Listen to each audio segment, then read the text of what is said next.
Batu-batu lapar. Aku dan kerabat lelakiku tengah kembali ke Kalkuta dari perjalanan puja kami. Tatkala kami bertemu dengan seorang laki-laki di kereta api. Dari busana dan penampilannya, kami langsung tahu bahwa ia adalah seorang muslim dari daerah pedalaman. Namun kami bingung saat mendengar omongannya. Ia berbicara tentang segala hal dengan begitu penuh keyakinan. Sampai-sampai mungkin akan terpikir olehmu bahwa Sang Maha Kuasa tiap saat bertukar pikiran dengannya mengenai segala hal yang dilakukannya. Sampai saat itu kami girang-girang saja, seolah kami tidak tahu bahwa kekuatan-kekuatan rahasia yang amat ganjil tengah bekerja. Bahwa orang-orang Rusia telah makin merangsek maju mendekati kami. Bahwa Inggris memiliki kebijakan-kebijakan rahasia yang gelap. Bahwa kebingungan-kebingungan para pemimpin pribumi sudah tampak di depan mata. Namun teman baru kami itu berkata dengan senyum mengejek, "Ada lebih banyak hal yang terjadi di dunia dan akhirat, Horatio, daripada yang diberitakan surat kabarmu." Karena kami sebelumnya tak pernah pergi jauh dari rumah, tingkah laku lelaki itu membuat kami terbengong takjub.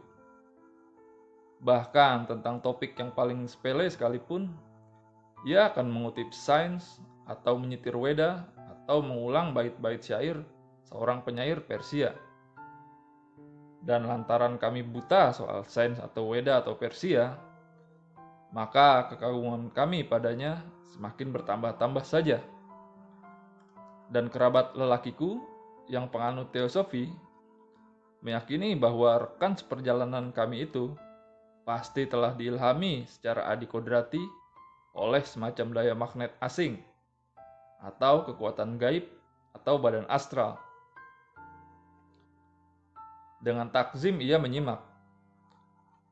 Bahkan ucapan yang paling biasa dari rekan kami yang luar biasa itu, dan diam-diam mencatat percakapan. Kukira laki-laki itu mengetahuinya dan merasa senang.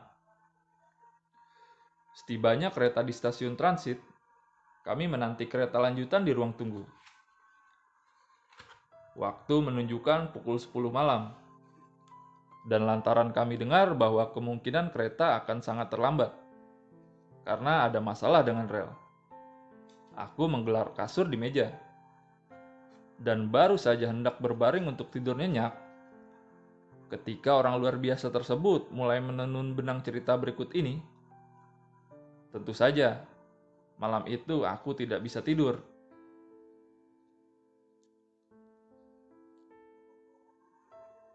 Ceritanya begini.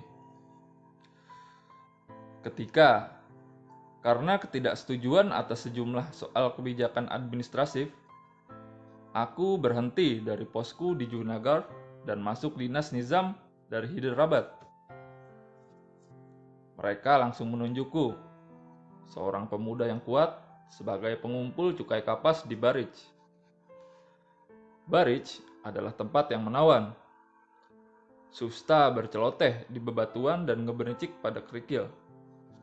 Meliuk lincah di antara pepohonan bagaikan gadis yang pintar menari. Naik 150 langkah dari sungai, di kaki perbukitan berdiri sebuah istana pualam yang terpencil. Tak seorang pun tinggal di sekitarnya.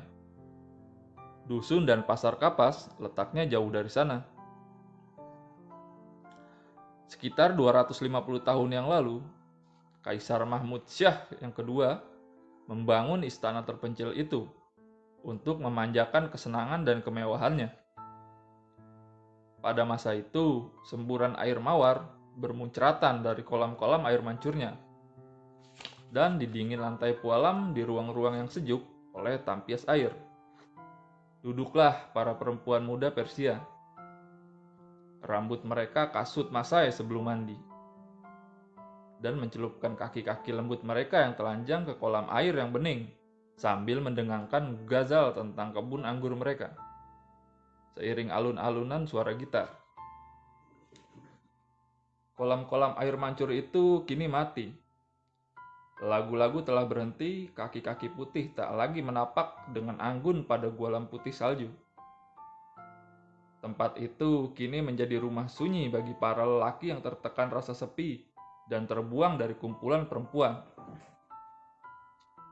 Karim Khan, kerani tua di kantorku, berulang kali mengingatkanku untuk tidak pindah ke sana. Habiskan siangmu di sana sesukamu, katanya. Tapi jangan pernah bermalam. Aku menanggapinya dengan tawa ringan. Para pelayan mengatakan bahwa mereka akan bekerja hingga menjelang gelap dan kemudian segera pergi. Aku setuju. Reputasi rumah itu begitu buruknya, hingga bahkan maling-maling pun tak akan berani mendekatinya setelah hari menjelang gelap. Mulanya kesunyian istana yang terbengkalai itu membebaniku seperti mimpi buruk. Aku akan berada di luar dan bekerja keras selama mungkin, lalu pulang malam. Letih dan lelah, naik ranjang, dan tidur. Belum lewat seminggu, tempat itu mulai menumbuhkan daya tarik aneh yang begitu kuat padaku. Sangat sulit menjelaskannya atau membuat orang percaya. Tapi, aku merasa seolah seluruh rumah itu seperti organisme hidup yang perlahan dan diam-diam mengunyahku melalui semacam aksi getah lambung yang membingungkan. Mungkin prosesnya telah dimulai sejak kuinjakan kakiku di rumah itu. Tapi aku ingat dengan jelas hari ketika aku menyadarinya untuk yang pertama kali. Saat itu awal musim panas, dan pasar sangat sepi hingga tak ada yang bisa kulakukan. Sesaat menjelang matahari terbenam, aku duduk di kursi dekat tepi air di bawah undakan. Susta telah surut dan menyusut. Sebidang kecil tanah pasir di seberang sana memancarkan warna-warni cahaya sore. Di sisi sini, kerikil-kerikil di dasar air dangkal yang jernih berkilauan. Angin sama sekali tak berhembus, dan udara yang diam digayuti bau menyengat semak rempah-rempah yang tumbuh di perbukitan sekitarnya. Ketika matahari karam di balik pucuk-pucuk bukit, sebentang tirai gelap yang panjang tergerai turun ke panggung hari. Dan bukit-bukit yang berselang-seling meringkas waktu di mana cahaya dan bayang bercampur saat senja. Aku berpikir untuk pergi jalan-jalan. Dan baru saja mau beranjak saat ku dengar langkah kaki pada undakan di belakangku. Aku menoleh, tapi tak ada siapapun. Ketika aku duduk kembali, menganggap itu hanya ilusi, aku mendengar begitu banyak langkah kaki. Seolah ada banyak orang yang sedang bergegas menuruni undakan. Suatu getar sukacita yang aneh. Agak diwarnai takut, menerpa tubuhku. Dan meski tak sampak sesosok pun manusia di depan mataku, rasanya aku seperti melihat serombongan gadis yang gembira menuruni undakan untuk mandi di Susta pada sore musim panas itu. Tak ada suara di lembah, di sungai, atau di istana yang memecahkan kesunyian. Namun aku jelas mendengar tawa riang dan meriah para gadis, bagaikan deguk musim semi yang menyembur dalam ratusan jeram kecil, seolah mereka berlari melampauiku, berkelebat berkejaran penuh canda, menuju sungai tanpa sedikit pun mengindahkanku. Karena mereka tak terlihat olehku, maka aku pun sebagaimana mestinya tak tampak pula oleh mereka. Sungai sangat tenang, tapi aku merasakan airnya diam, dangkal, dan bening itu mendadak bergolak oleh kecipak begitu banyak tangan yang bermerincing gelang. Gadis-gadis yang tergelak dan saling memercikan dan menciprakan air satu sama lain. Kaki-kaki perenang mulus yang melontarkan riak-riak kecil dalam guyuran mutiara. Kurasakan getar di hatiku. Aku tak tahu apakah kegirangan itu disebabkan oleh perasaan takut, atau sukacita, atau penasaran. Aku sangat ingin melihat mereka lebih jelas. Namun, yang tampak di hadapanku hanya kosong. Kupikir aku dapat menangkap semua ucapan mereka dengan menajamkan telingaku. Namun, betapapun kerasnya kutajamkan telingaku, aku tidak mendengar apapun, kecuali dari gangsir di pepohonan. Sepertinya, tirai gelap 250 tahun menggelantung di depanku. Dan aku akan sedikit menyibak ujungnya dengan gemetar dan mengintip.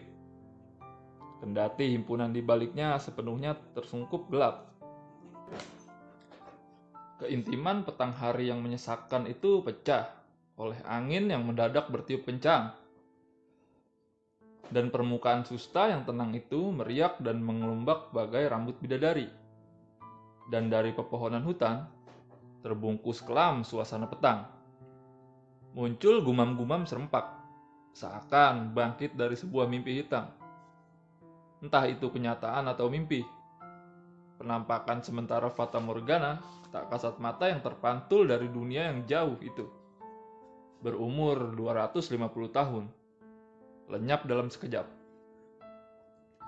Wujud-wujud gaib yang melintasiku dengan langkah-langkah cepat tak bertubuh. Dan tawa yang keras tanpa suara dan menceburkan diri ke sungai. Tidak kembali untuk memeras jubah mereka yang menetes-netes basah saat pergi. Serupa wangi yang hilang tertiup angin. Mereka bubar oleh tarikan napas musim semi. Lalu aku dirasuki oleh rasa takut yang hebat, bahwa sesungguhnya Sang Dewi telah memanfaatkan kesepianku dan menguasaiku. Si penyihir itu nyata-nyata telah datang untuk menghancurkan bajingan sial seperti diriku yang menafkahi hidupnya dengan mengumpulkan cukai kapas. Kuputuskan untuk menyantap makan malam yang enak. Perut kosong merupakan mangsa empuk bagi segala jenis penyakit yang tak dapat disembuhkan. Kupanggil juru masakku dan memesan sajian makan malam. Moglai yang mewah, mahal, beraroma rempah-rempah dan ghee. Keesokan paginya, seluruh peristiwa tampak seperti fantasi yang aneh. Dengan perasaan ringan, kukenakan topi sola seperti para sahib dan keluar untuk bekerja. Aku harus menulis laporan triwulanku hari itu, dan kuperkirakan akan pulang larut malam. Namun sebelum gelap, aku merasa tersedot ke rumahku dengan cara yang aneh. Oleh entah apa, aku merasa mereka semua sudah menunggu dan aku tak boleh menunda kepulanganku lebih lama lagi. Bangkit meninggalkan laporanku yang belum beres, memakai topi solaku dan mengusik alur jalan yang gelap, rindang, dan terlantar dengan derit keretaku. Aku sampai di istana luas dan sunyi yang berdiri di tepi bukit-bukit yang suram. Di lantai pertama, tangga-tangga menuju ke ruang yang sangat luas. Langit-langitnya terbentang lebar di atas lengkung-lengkung ornamental yang bertopangkan 3 deret pilar raksasa yang merintih siang malam, didera beban kesunyian sendiri. Hari baru saja gelap dan lampu-lampu belum lagi dinyalakan. Ketika aku membuka pintu, suara berisik seperti menyerbu dari dalam. Seolah segerombolan manusia berhamburan diterpa panik dan bergegas menerobos pintu-pintu dan jendela-jendela dan koridor-koridor dan teras-teras dan kamar-kamar untuk secepatnya melarikan diri. Aku berdiri terperangah saat tak kulihat seorang pun. Rambutku menegak dalam semacam kegirangan yang ganas. Dan samar-samar aroma atar dan salep yang nyaris terlupakan zaman mengenangi rongga hidungku. Berdiri dalam kegelapan ruang luas yang suung itu. Di antara barisan pilar-pilar kuno, aku bisa mendengar kecipak air mancur yang memericiki lantai pualam. Irama gitar yang aneh, gemerincing ornamen-ornamen dan denting gelang-gelang kaki. Dentang lonceng-lonceng yang mengumandangkan jam, dan nada nahabat yang sayup. Riuh keliling hiasan kristal lampu gantung yang diguncang oleh angin sepoi-sepoi. Nyanyian burung bulbul dari sangkar-sangkar di koridor-koridor. Bunyi bangau-bangau berkotek di taman. Semuanya melingkupiku dengan musik yang luar biasa aneh. Lantas, aku terkena semacam tenung bahwa penampakan yang tak terpahami, tak terjangkau, dan tak wajar ini terasa menjadi satu-satunya kenyataan di dunia. Dan semua yang lain mimpi belaka. Bahwasanya aku, sebut sajalah, Sri Jut dan seterusnya dan seterusnya, putra sulung mendiang Anu, dan seterusnya dan seterusnya, yang digaji Rp450 sebulan dari pelaksanaan tugasku sebagai pengumpul cukai kapas, dan yang tiap hari pergi ke kantor naik kereta anjing dengan busana jas pendek dan topi sola. Tampak bagiku sebagai ilusi yang luar biasa menggelikan, hingga aku tertawa ngakak sambil berdiri di kekelaman ruang luas yang sunyi itu. Pada saat itulah pelayanku masuk, dengan nyala lampu minyak di tangannya. Aku tak tahu apakah dipikirnya aku gila. Tapi jelas bagiku bahwa aku adalah benar-benar Sri Jut dan seterusnya dan seterusnya. Anak mendiang Anu dan seterusnya dan seterusnya. Dan bahwa kalau para penyair kami saja, baik besar maupun kecil, bisa mengatakan entah di dalam atau di luar bumi ini, ada wilayah tempat air mancur yang tak kasat mata hidup untuk selamanya, dan gitar-gitar khayali yang dipetik oleh jemari yang tak kelihatan, mengalunkan harmoni abadi, maka betapapun juga tak perlu diragukan lagi bahwa aku menarik cukai di pasar kapas di Barich, dan karenanya menghasilkan Rp450 per bulan sebagai upahku. Aku tertawa dengan penuh kegembiraan pada ilusi anehku ini. Seraya duduk di atas koran pada meja lipat, diterangi cahaya lampu minyak.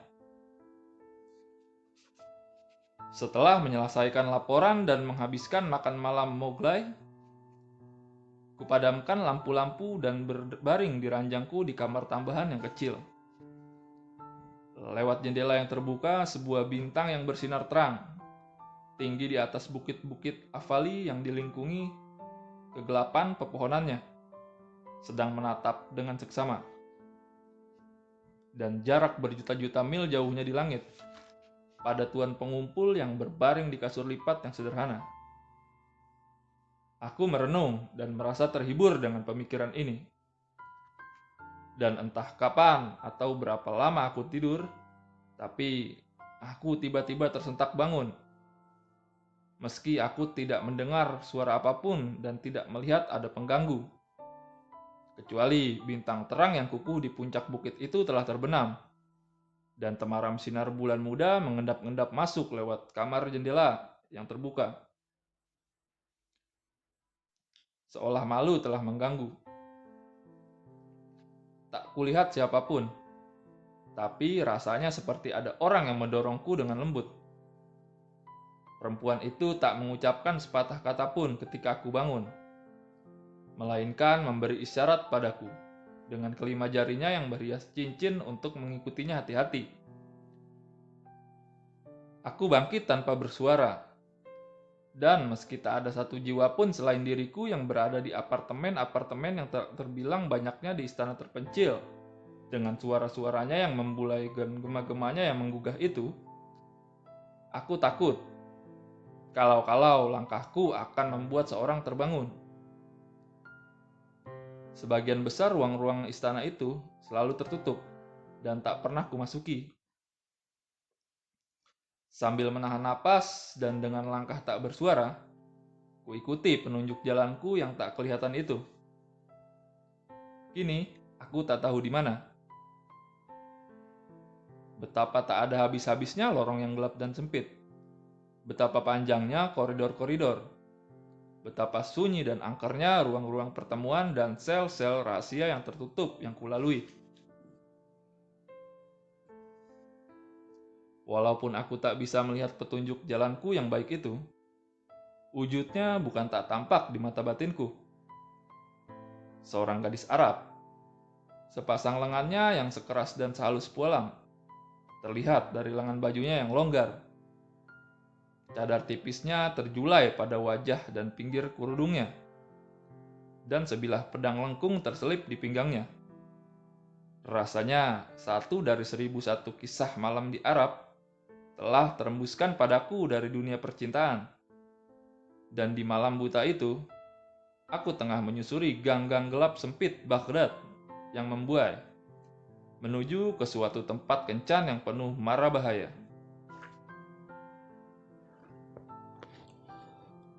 Akhirnya penunjuk jalanku sekonyong-konyong berhenti di depan sebuah layar biru tua dan tampak menunjuk pada sesuatu di bawah. Tidak ada apa-apa di sana, tapi tiba-tiba rasa takut membekukan darah di jantungku.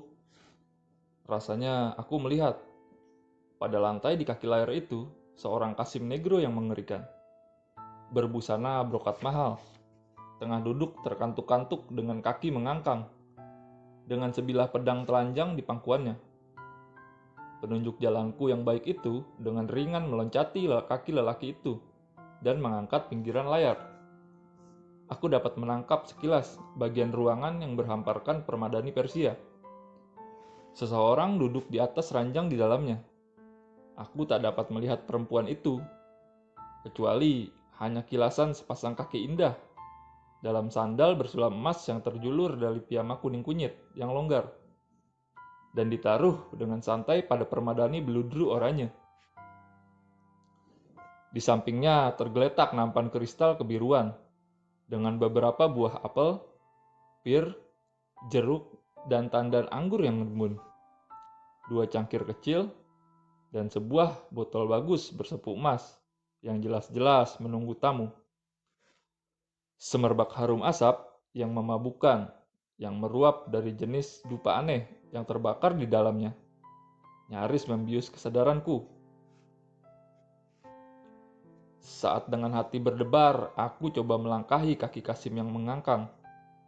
Lelaki itu tiba-tiba tersentak bangun, dan pedangnya terjatuh dari pangkuannya, dengan bunyi kelontang tajam di lantai pualam.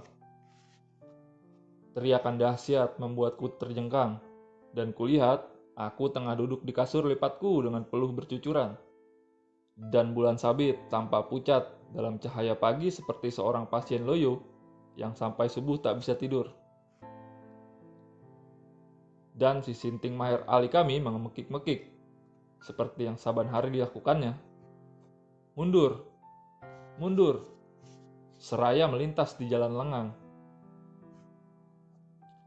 Itulah akhir mendadak dari satu kisah malam di Arabku.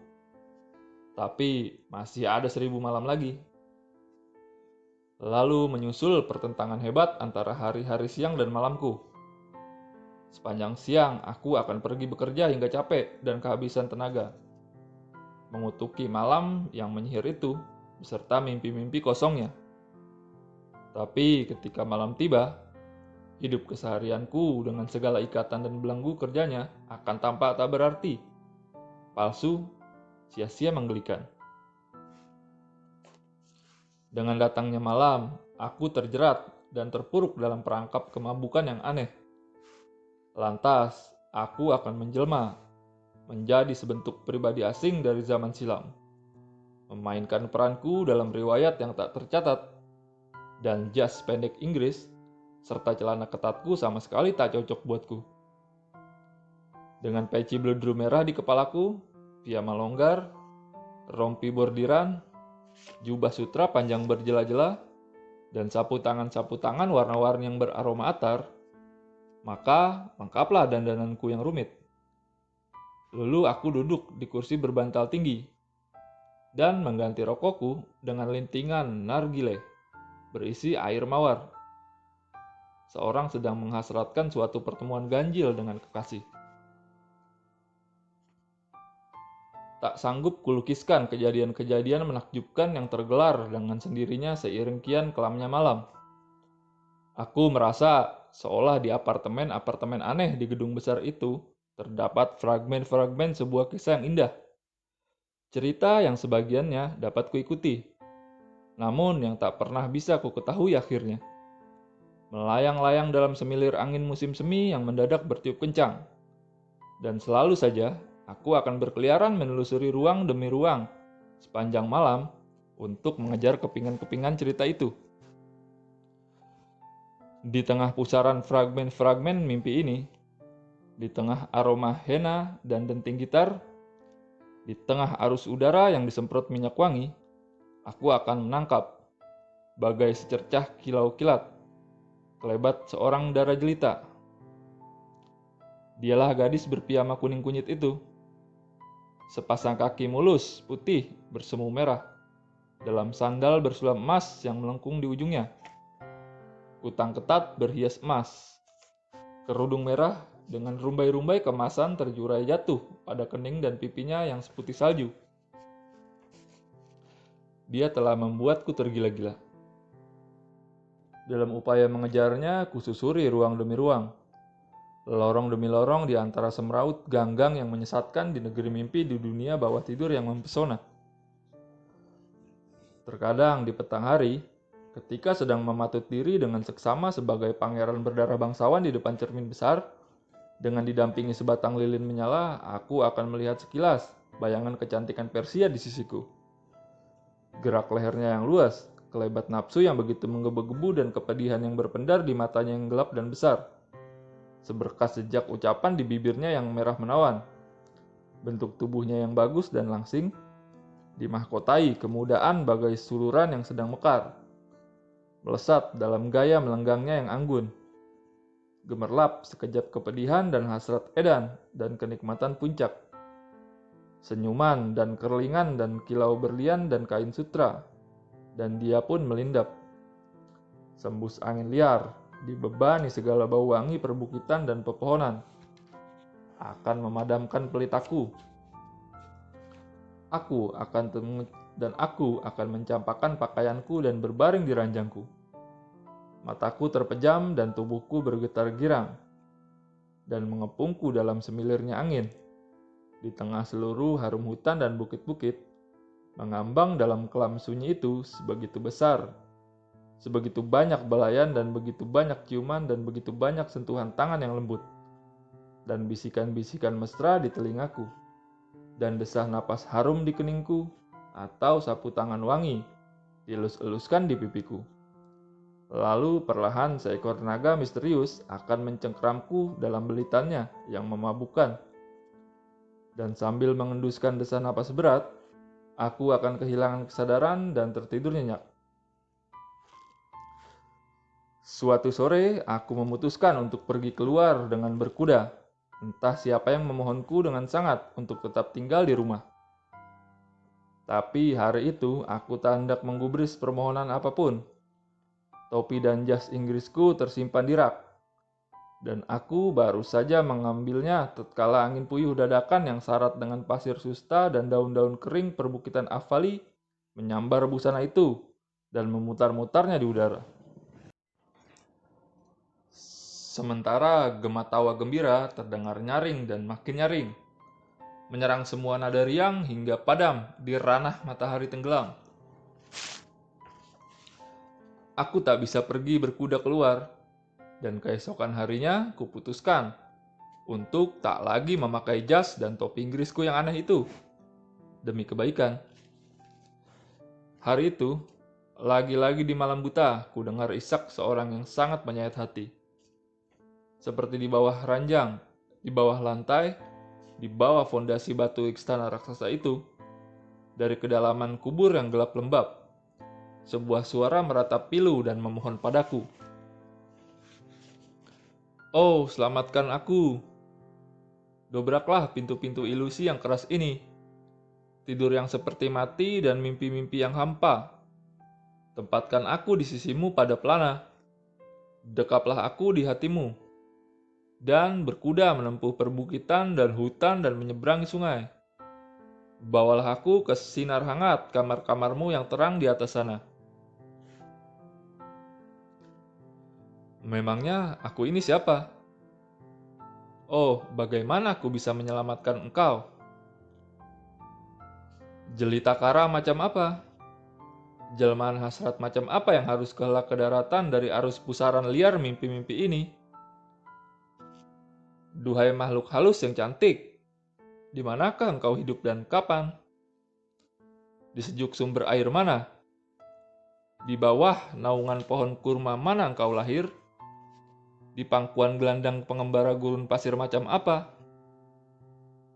Kaum Baduy macam apa yang telah merampasmu dari pelukan ibumu? Kuncup mekar yang dipetik dari sulur-suluran liar, meletakkan di atas kuda yang melesat secepat kilat, menyeberangi hamparan pasir panas membara, dan membawamu ke pasar budak di kota kerajaan mana? Dan di sana, Opsir Badsyah mana yang demi melihat gemilang segar kemudaanmu yang tersipu-sipu, membelimu dengan emas, menaruhmu dalam tandu keemasan, dan mempersembahkanmu sebagai hadiah untuk mengisi istana tuannya? Dan, oh, riwayat tempat itu, musik sareng, gemerincing gelang-gelang kaki, kilap belati yang sekali-kali menggelebat, dan anggur racun siras yang berkilauan, dan kerlingan yang menusuk. Betapa keagungan yang tiada tara, pengabdian yang abadi, gadis-gadis budak di samping kanan dan kirimu melambai-lambaikan khamar. Sementara intan-intan gemerlapan pada gelang-gelang mereka. Badsyah, sang raja di raja, berlutut di kakimu yang seputih salju dan terbungkus sepatu bertatahkan berlian. Dan di luar, seorang Kasim Abisinia yang seram, yang menyerupai pembawa pesan kematian, namun berbusana laksana malaikat, berdiri dengan pedang terhunus di tangannya. Lalu, duhai engkau bunga gurun, kau tersapu oleh lautan kemuliaan yang menyilaukan dan berlumuran darah. Dengan buih kecemburuannya, karang-karang dan kawan-kawan intriknya. Di pantai maut kejam mana kau tertandas? Atau di ranah lain mana yang lebih megah dan lebih kejam? Tiba-tiba sampai di sini, Maher Ali Sinting itu kembali memekik. Mundur, mundur. Semua palsu, semua palsu. Kubuka mataku dan kulihat hari telah terang. Caprasiku datang dan membawakan surat-suratku. Dan juru masak menunggu pesananku dengan salam. Kukatakan, tidak, aku tak bisa tinggal di sini lebih lama lagi. Hari itu juga aku berkemas dan pindah ke kantorku. Karim Khan tua tersenyum kecil saat melihatku. Aku merasa jengkel, tapi tak kuucapkan sepatah kata pun dan menceburkan diri ke dalam pekerjaanku. Saat petang menjelang, aku jadi linglung. Aku merasa seperti punya janji yang harus ditepati. Dan pekerjaan memeriksa laporan pembukuan kapas terasa sepenuhnya sia-sia belaka. Bahkan Nizamai dari Nizam sepertinya tak punya banyak arti. Apapun yang merupakan milik saat kekinian, apapun yang bergerak dan bertindak dan bekerja untuk sepotong roti, menjadi tampak remeh, tanpa makna dan hina. Kuletakkan penaku, menutup buku besarku, naik kereta anjingku dan beranjak pergi. Aku perhatikan keretaku berhenti sendiri di gerbang istana Pualam itu. Tepat ketika waktu memasuki senjakala. Dengan langkah bergegas, aku menaiki tangga dan memasuki ruangan. Kesunyian yang sangat meraja di dalam istana. Ruang-ruang yang kelam tampak murung seolah-olah tersinggung marah. Hatiku dipenuhi rasa bersalah. Tapi tak ada seorang pun untuk mengadu atau meminta maaf. Kususuri ruang-ruang kelam itu dengan pikiran kosong. Ingin rasanya aku punya gitar untuk mengiringiku bernyanyi kepada yang tak dikenali. Duhai api, laron malang yang sia-sia berusaha terbang melarikan diri setelah kembali padamu. Maafkan dia sekali ini. Bakarlah sayapnya dan telan dalam nyalamu. Sekonyong-konyong 2 butir air mata menetes ke alisku. Gumpalan awan gelap menyelimuti bukit-bukit Afali hari itu. Pepohonan suram dan air keruh susta sedang menunggu dalam gelisah yang mencekam, dan kediaman yang menyimpan alamat buruk. Tiba-tiba tanah, air, dan langit gemetar, dan amuk bagai topan gila menderu-deru menerjang hutan-hutan perawan di kejauhan. Memamerkan taring-taringnya yang berkilat seperti seorang maniak yang meracau yang telah memutuskan belenggunya. Ruang-ruang besar istana yang terbengkelai itu membanting pintu-pintunya dan mengerang dalam pahitnya penderitaan. Semua pelayan berada di kantor, dan tak ada seorang pun untuk menyalakan lampu. Malam berselimut mendung dan tanpa bulan. Dalam kelam, aku dapat dengan jelas merasakan ada seorang perempuan berbaring telungkup pada permadani di bawah ranjang, menjambaki dan mengacak-ngacak rambut panjangnya yang kusut dengan jari jemarinya yang putus asa. Darah mengucur di keningnya yang mulus, dan sekali-sekali disemburkannya tawa keras, kasar, pilu, sekali-kali meledak dalam isak tangis hebat yang menyayat. Sekali-sekali mengoyak kutangnya dan memukul-mukul dadanya yang telanjang. Sementara angin meraung masuk lewat jendela yang terbuka, dan hujan makin deras dan semakin merendamnya. Sepanjang malam badai tak kunjung reda. Begitu juga tangis hebat itu. Aku berkeliaran dari ruang ke ruang dalam gelap, bersama duka yang sia-sia. Siapa yang dapat menghiburku jika tak ada seorang pun? Milik siapakah peri duka yang parah ini? Dari mana datangnya nestapa yang tak terobati ini? Dan si sinting itu berseru, "Mundur, mundur, semua palsu." Aku melihat hari telah senja, dan Maher Ali berkeliaran mengitari istana dengan teriakannya yang lazim itu di bawah cuaca yang buruk. Tiba-tiba terpikir olehku bahwa mungkin saja dia dulu juga pernah tinggal di rumah itu. Dan bahwa meski telah menjadi gila, dia tetap datang ke sana setiap hari. Dan berkeliaran mengitarinya, terbius jampi-jampi aneh hantu istana pualam itu. Menerjang hujan badai, aku berlari menghampirinya dan bertanya, "Hai, Maher Ali, apanya yang palsu?" Lelaki itu tak menjawab, tapi mendorongku ke samping seraya terus berkeliling dengan pekikannya yang kalap, seperti burung terbang yang tersedot oleh pesona rahang ular, dan sia-sia berusaha mengingatkan dirinya yang terus mengulang-ulang seruan, "Mundur, mundur, semua palsu." Aku berlari kesetanan menembus derasnya hujan ke kantorku, dan bertanya pada Karim Khan, "Katakan padaku, apa arti semua ini?" Inilah yang kudapat dari lelaki tua itu. Bahwa ada saatnya tak terhingga hasrat yang tidak sampai dan kerinduan yang tak terpenuhi, dan nyala api kenikmatan liar yang mengerikan mengamuk di istana itu. Dan bahwa kutuk dari semua yang sakit hati dan harapan-harapan yang hancur telah membuat tiap keping batu yang menyusun istana itu menjadi haus dan lapar. Ingin menelan seperti raksasa kelaparan setiap manusia hidup yang kebetulan datang mendekatnya. Tak ada yang tinggal di sana selama 3 hari berturut-turut dapat lolos dari rahang-rahang kejam itu, kecuali Maher Ali yang lolos dengan kehilangan ingatan sebagai tebusannya. Aku bertanya, "Tak adakah jalan untuk membebaskanku?" Lelaki tua itu berkata, "Hanya ada satu jalan, dan sangat sulit. Akan kuberitahukan padamu, tapi sebelumnya kau harus mendengarkan riwayat gadis muda Persia yang dulu pernah hidup di kubah kenikmatan itu. Tragedi yang lebih ganjil atau yang pahitnya lebih menyayat hati daripada itu belum pernah terjadi di bumi. Tepat pada saat itu, kuli-kuli menyerukan bahwa kereta telah tiba. Begitu cepatkah? Kami bergegas mengemasi barang bawaan kami. Sementara kereta masuk dengan uap mengepul-ngepul, seorang pria Inggris yang jelas tampak baru bangun tidur melongok dari gerbong kelas 1 sambil berusaha keras membaca nama stasiun.